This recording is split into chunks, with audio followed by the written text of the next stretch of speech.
Krishna ay tulad ng araw, at ang maya o ang ilusyon ng materyal na mundo ay tulad ng kadiliman. Kapag naroroon ang araw, walang saysay ang kadiliman. Gayon din naman kapag si Krishna ay naroroon sa ating isipan, walang posibilidad na ang isipan ay gambalain ng impluensya ng maya.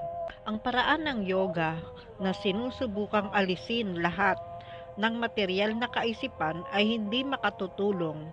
Ang pagtatangkang lumikha ng bakante o kawalan sa isip ay isang artipisyal na pamamaraan. Ang kawalan ay hindi magtatagal. Ngunit kung ang isang tao ay laging nag-iisip kay Krishna at kung paano siya pinakamainam na mapaglingkuran, kusang makokontrol ang kanyang isipan, gayon din naman, ang galit ay maaaring mapigil. Hindi natin ganap na mapapatigil ang galit, ngunit kung ang ating galit ay ilalaan lamang sa mga taong nanlalait sa Panginoon, nagagamit natin ang galit sa tamang paraan, sa kamalayan kay Krishna. Si Panginoong Chaitanya Mahaprabhu ay nagalit sa masasamang magkapatid na sina Jagay at Maday na nanlait at nanakit kay Nityananda Prabhu. Sa kanyang Sikshastaka, isinulat niya, ang isang tao ay dapat maging mas mapagkumbaba pa kaysa sa damo at mas matiisin kaysa sa puno. Kung gayon, maaring itanong ng iba, bakit nagalit ang Panginoon kung siya ay nagtuturo ng pagpapakumbaba at pagtitiis? Ang sagot, dapat tayong matutong tiisin ang mga insulto laban sa ating sarili. Ngunit kung si Krishna o ang kanyang dalisay na deboto ay nilalait, ang isang tunay na deboto ay nagiging matuwid ang galit at kumikilos na parang apoy laban sa mga lumalapastangan. Ang galit ay hindi maaring alisin, ngunit maaari itong gamitin sa tamang paraan. Dahil sa kanyang banal na galit, sinunog ni Hanuman ang Langka, at gayon paman siya ay pinarangalan bilang dakilang deboto ni Panginoong Ramachandra, isang halimbawa ng tamang paggamit ng galit. Si Arjuna ay isa pang halimbawa.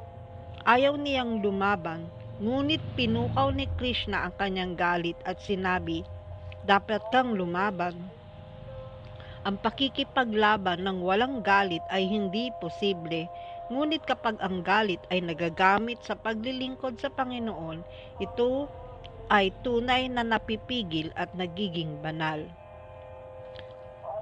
Tungkol naman sa mga pagnanais ng dila, lahat tayo ay nakararanas ng nais nitong kumain ng mga masasarap na pagkain.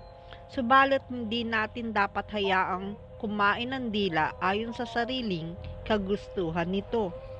Dapat nating kontrolin ang dila sa pamamagitan ng pagpapakain dito ng prasadam o pagkain na inihandog muna kay Krishna.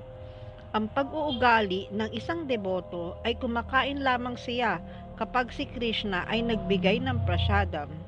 Ito ang tamang paraan upang mapigil ang pagnanais ng dila. Dapat lamang tayong kumain ng prasadam sa itinakdang oras at iwasang kumain sa mga restaurant o tindahan ng matatamis kung ang layunin lamang ay bigyang kasiyahan ang mga kapritsyo ng dila o tiyan. Kung tayo ay matatag na susunod sa prinsipyong kumain lamang ng prasyada, madali nating makokontrol ang pagnanasa ng tiyan at dila. Tinutukoy natin ang walang saysay na pagsasalita tulad ng mga sinasabi ng mga impersonalistang mayabadi na pilosopo o mga taong abala sa makamundong pagkilos para sa bunga ng mga gawa, karmakanda, o ng mga materyalistang tao na ang layunin lamang ay magtamasa ng buhay ng walang hangganan o disiplina. Ang lahat ng ganitong uri ng mga usapan o panitikan ay malinaw na mga halimbawa ng pagnanais na magsalita ng walang kabuluhan. Maraming tao ang nagsasalita ng mga walang katuturang bagay at sumusulat ng mga aklat na walang espiritual na halaga. Ang lahat ng ito ay bunga ng di makontrol na pagnanasa sa pagsasalita. Upang mapaglabanan ang ganitong hilig, dapat nating ituon ang ating pagsasalita sa mga paksa tungkol kay Krishna. Ito ay ipinaliwanag sa Srimad Bhagavatam 1:5-10 hanggang 11 na ang mga salitang hindi ginagamit upang luwalhatiin ang kabutihan at kadakilaan ng Hari si Krishna, gaano man kaganda o kahusay, ay tulad lamang ng pugad ng mga uwak, hindi ng mga swan. Ang mga taong may dalisay na puso ay hindi rin nalulugod sa gayong uri ng pananalita. Kaya ang pagsasalita tungkol kay Krishna sa pamamagitan ng pag-awit sa kanyang mga pangalan, pakikinig sa kanyang mga kata, at pagbabahagi ng kanyang mga turo ay siyang pinakamabisang paraan upang mapigil at malinis ang pagnanais ng dila na magsalita ng walang kabuluhan. Ang mga salitang hindi naglalarawan ng kaluwalhatian ng Panginoon, siya lamang ang makapagpapabanal sa buong sansinukob, ay itinuturing ng mga banal na tao at tulad ng puok ng paglalakbay para sa mga uwak. Ngunit ang mga ganap at dalisay na nilalang na naninirahan sa transcendental na kaharian ay hindi kailanman nasisiyahan sa gayong mga salita.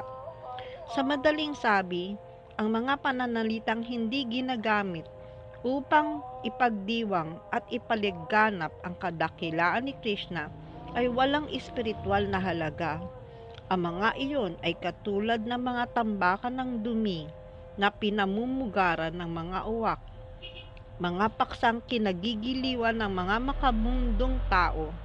Subalit ang mga dalisay na deboto na tulad ng mga swan ay nasisiyahan lamang sa mga salitang naglalarawan sa kabutihan, kagandahan at kapangyarihan ng Panginoon.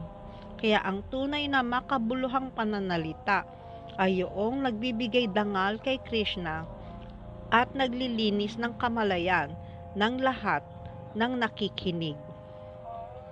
Haribol.